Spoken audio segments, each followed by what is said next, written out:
పండు అండి నా పేరు. ఏం చేస్తుంటారన్న? Steel plant, Vizag steel plant HPCL contractor నేను. ఓకే. మరన్నా ప్రధానంగా ఈరోజు మీ ప్రాంతంలో ఎవరు గెలిస్తే కనుక ఎంపీ అభ్యర్థిగా శ్రీభరత్ గారు పోటీలో ఉన్నారు, ఒకవైపు బొత్స ఝాన్సీ గారు ఉన్నారు వైసీపీ నుంచి. ఎవరు గెలిస్తే మరి స్టీల్ ప్లాంట్ ప్రైవేటీకరణ విషయంలో బలంగా గొంతిప్పగలరంటారు? భరత్ గారు గెలిస్తే కొంచెం డెవలప్మెంట్ అవుద్ది అని కూడా అనుకుంటున్నాము. ఇక్కడ పల్లా శ్రీనివాసరావు కూడా ఎమ్మెల్యేగా వస్తే బాగుంటుందని నా ఆలోచన. ఓకే. ఏంటండి అసలు భరత్ గారి మీద అంత నమ్మకం ఏంటి మీకు? భరత్ గారి మీద నమ్మకం అంటే ఆయన కొంచెం చదువుకున్నవాడు, కొంచెం వాళ్ళు డెవలప్మెంట్ ఎలా చేయాలో వాళ్ళ వల్లే అవుతుంది, వీళ్ళు చేయలేరు. వైసీపీ వాళ్ళ టీడీపీ వాళ్ళ అయితే. గతంలో ఎలాంటి డెవలప్మెంట్ జరిగిందన్న మీ ప్రాంతంలో? ఇప్పుడు నడుస్తున్న 5 years అంటే చాలా వేస్ట్గా అయింది. మరి అందరికీ తెలుసు కదా మీకు అందరికీ. ఇప్పుడు 5 years వస్తే డెవలప్మెంట్ కొంచెం అవుతుంది అనుకొని మేము ఊహించుకుంటున్నాం అంతే. అంటే కూటమికి వస్తూ ఉన్నారు కదా జనసేన, బీజేపీ, టీడీపీ, ఎంతవరకు ప్రభావం? ఇప్పుడు వీళ్ళు ఎందుకు చేశారంటే ఈ ముగ్గురు కలిస్తే అంటే ఈ ముగ్గురు వైసీపీ ఓట్లు వైసీపీకి వచ్చేస్తున్నాయి, టీడీపీ ఓట్లే బీజేపీకి జనసేనకి డివైడ్ అయిపోతున్నాయి. వీళ్ళు ముగ్గురు ఒకటి అయికొని ఏదైతే వీళ్ళు డిసైడ్ చేసుకున్నారో దానివల్ల వీళ్ళు గెలుస్తారనుకొని మేము అనుకుంటున్నాం. గతంలో మీ గాజువాక ప్రాంతంలో ప్రధానంగా పవన్ కళ్యాణ్ గారు పోటీ చేసి ఓడిపోయిన పరిస్థితి మనం చూసాం. ఈరోజు అక్కడ పల్లా శ్రీనివాసరావు గారు పోటీలో ఉన్నారు. ఆయనకి ఎంత మెజార్టీ అవకాశం వచ్చే ఉందంటారు? అసలు గెలిచే అవకాశం ఉందా? 100% ష్యూర్, 100% గెలుస్తారని నేను అనుకుంటున్నాను. 100% ఒక 30,000 to 40,000 ఓట్లో మెజారిటీతో గెలుస్తారని కూడా అనుకుంటున్నాను. శ్రీభరత్ గారికి ఎంత మెజార్టీ వచ్చే అవకాశం ఉంది? 1 lakh వస్తుందండి, 100%. 1 lakh. అంటే ముఖ్యంగా ఇక్కడ రైల్వే జోన్ విషయంలో కూడా డిపిఆర్ నిధులు కూడా బయటికి తెచ్చేసిన పరిస్థితి, మంత్రిత్వ శాఖ రిలీజ్ చేసినా కూడా ఎందుకు? Right sir. అంటే ముఖ్యంగా మీ ప్రాంతం డెవలప్ అవ్వాలంటే ఎవరు గెలిస్తే బాగుంటుంది అంటారు? చంద్రబాబు, పల్లా శ్రీనివాసరావు గారు గెలిస్తే బాగుంటుంది అని. అంటే గతంలో ఎలాంటి డెవలప్మెంట్ జరిగింది? అసలు ఏం అవ్వలేదు కదండి, గతంలో ఏం అవ్వలేదు. ఈ 5 years ఏమైంది చెప్పండి? ఏమీ అవ్వలేదు. అంటే రెండో అవకాశం కూడా అడుగుతున్నారు జగన్. 2019 నుంచి 2024 వరకు స్టీల్ ప్లాంట్లో కన్స్ట్రక్షన్ అనేది ఆగిపోయింది. ఓకేనా? అదే చంద్రబాబు నాయుడు గారు కానీ సీఎం అయిపోయినా అంటే కన్స్ట్రక్షన్ అన్ని సెక్షన్లో కొంచెం డెవలప్ అయింది అనుకొని మేము అనుకుంటున్నాం. ఈసారి అయితే తప్పక ఆయనే వస్తారు. డెఫినెట్గా మన అందరి జీవితాలు బాగుంటాయి అనుకొని నా ఆలోచన అది అంతే. అంటే ముఖ్యంగా 5 సంవత్సరాల నుంచి ఇక్కడ స్టీల్ ప్లాంట్ ప్రైవేటీకరణ ఆపాలని చెప్పి ఉద్యోగస్తులందరూ కూడా నిరసన ధర్నాలు చేస్తూ ఉన్నారు. రాష్ట్రానికి గవర్నమెంట్కి సంబంధించి ఇక్కడ గెలిచిన ఎంఈవి సత్యనారాయణ ఎంపీగా ఉన్నారు ఆయన. కానీ ఈ ప్రైవేటీకరణ విషయం మీద కేంద్రం మీద ఎంతవరకు ప్రైవేటీకరణ చేయొద్దు అని చెప్పి ఒత్తిడి తెచ్చారంటారు? వీళ్ళు వైసీపీ వాళ్ళు ఎప్పుడైనా వెళ్ళి ఫైట్ చేశారా అండి చెప్పండి? ఇలా స్టీల్ ప్లాంట్ ప్రైవేటీకరణ ఆపండి అనుకుని ఎప్పుడైనా ఫైట్ చేశారా? ఇంకా చంద్రబాబు నాయుడు గారు వెళ్ళి చేశారు. ఆయన పిలిచారు కూడా జగన్మోహన్ రెడ్డికి, మీరు ఒకసారి రండి, అందరం వెళ్ళి కలిసి మాట్లాడి ఫైట్ చేస్తాం, అప్పుడైనా ఆగుతుందేమో అనుకోని అంటే ఆయన సీఎం కూడా ముందుకు రాలేదు కదా. అది మీకు అందరికి తెలిసిందే, న్యూస్ ఛానల్లో చూశారు కూడా.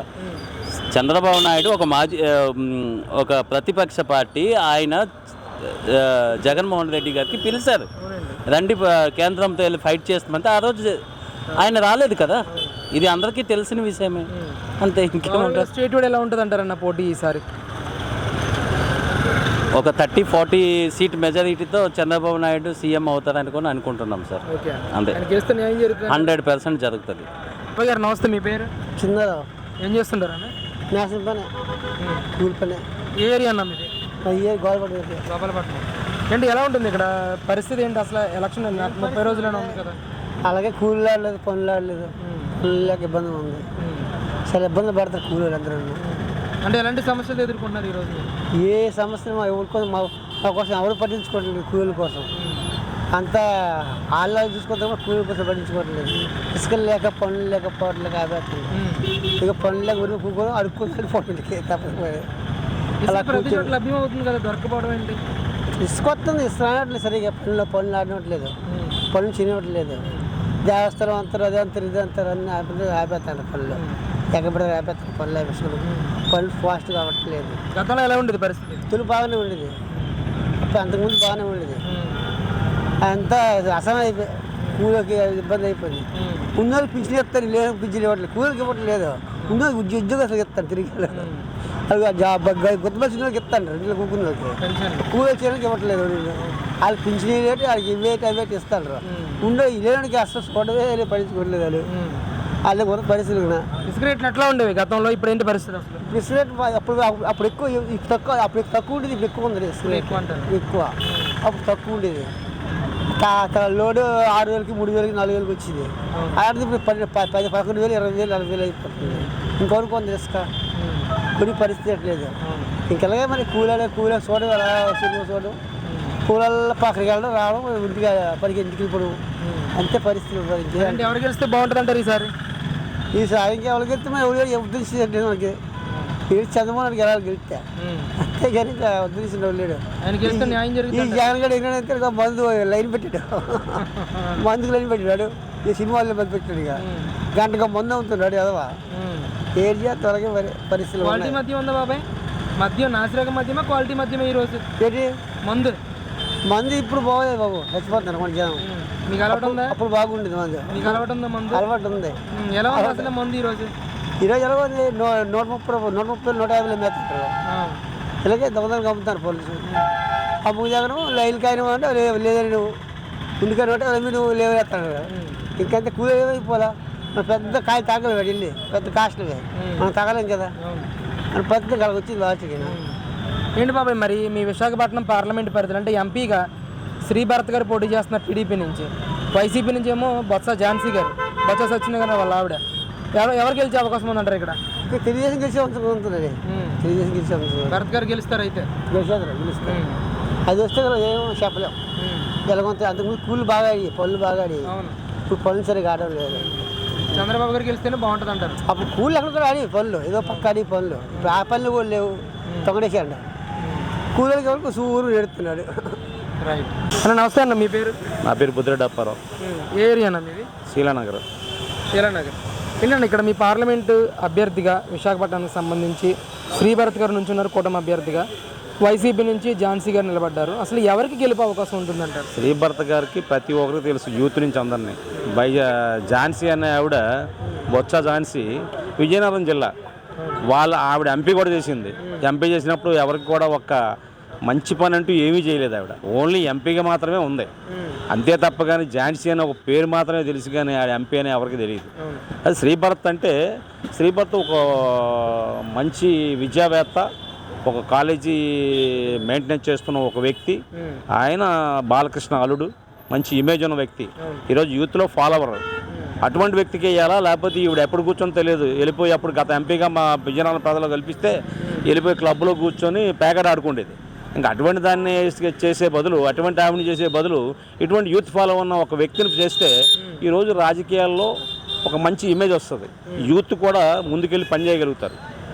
అందుకోసం ఏంటంటే ఈరోజు యూత్ అంతా కలిపి ఆయన ఓటేస్తారని, ఓడిస్తారని మేము అనుకుంటున్నాం. అన్న, ముఖ్యంగా పార్లమెంట్లో గళాన్ని వినిపించి ఉత్తరాంధ్రాన్ని అభివృద్ధి చేసే దమ్ము శ్రీభరత్ గారిలో ఉందంటారా? నమ్ముతారా? ఉంది కాబట్టి నమ్మాం కాబట్టి ఆయన ఓటేయమని చెప్తున్నాం అందరికీ. లేకపోతే అలా చెప్పం కదా. ఎందుకు చెప్తాం? ఇప్పుడు ఆవిడకి ఎందుకు ఓటేయొద్దని చెప్తున్నాం? ఆవిడ ఒకసారి ఎంపీ అయ్యింది. ఆ ఎంపీ అయిన 5 సంవత్సరాలు ఏం వరగబెట్టింది? ఆయన మంత్రి చేశాడు ఎన్నోసార్లు. వాళ్ళ ఆయన ఏం చేశారు? ఏం చేయలేదు కదా. పేరుకి ఆస్తులు సంపాదించుకున్నారు. విజయనగరం జిల్లాలో లైసెన్స్ లేని మైన్స్లు నడుపుతున్నారు వాళ్ళు. అవినీతి ఆరోపణలు కొన్ని లక్షలు ఉన్నాయి వాళ్ళ పైన. వాళ్ళ తాలూకా కోడికత్తి కూడా ఆలించేది వచ్చింది జగన్మోహన్ రెడ్డికి. అందువల్ల ఏంటంటే ఈరోజు ప్రధానంగా ఏంటంటే అసలు శ్రీభరత్ని గెలిపించాలని యూత్ అంతా, ఫాలోవర్స్ అంతా అదే కోరుకుంటున్నారు. జరుగుతుంది కూడా అదే. ముఖ్యంగా గతంలో మీ ప్రాంతం ఏ విధంగా అభివృద్ధి చెందింది? జగన్ గారు అధికారంలోకి వచ్చిన తర్వాత ఎలాంటి అభివృద్ధిని లేదు? గోతులే కదా, ఎప్పుడు పడిపోతామో తెలియదు, ఎప్పుడు చచ్చిపోతారో కూడా తెలియదు. ఏ రోడ్డు కూడా అసలు వేయలేదు, ఏ విలేజ్ కూడా డెవలప్మెంట్ లేదు. కాకపోతే లెక్కర ఆయన సొంతం లెక్కర దించాడు. ప్రతి ఒడు హాస్పిటల్లో జాయిన్ అయిన ప్రతి వ్యక్తి కూడా, ఇక్కడ కిమ్స్ హాస్పిటల్ ఉంది పక్కనే, ఆ కిమ్స్ హాస్పిటల్లో కొన్ని 100 మంది ఉన్నారు ఈ జగన్ గారి మందు తాగి.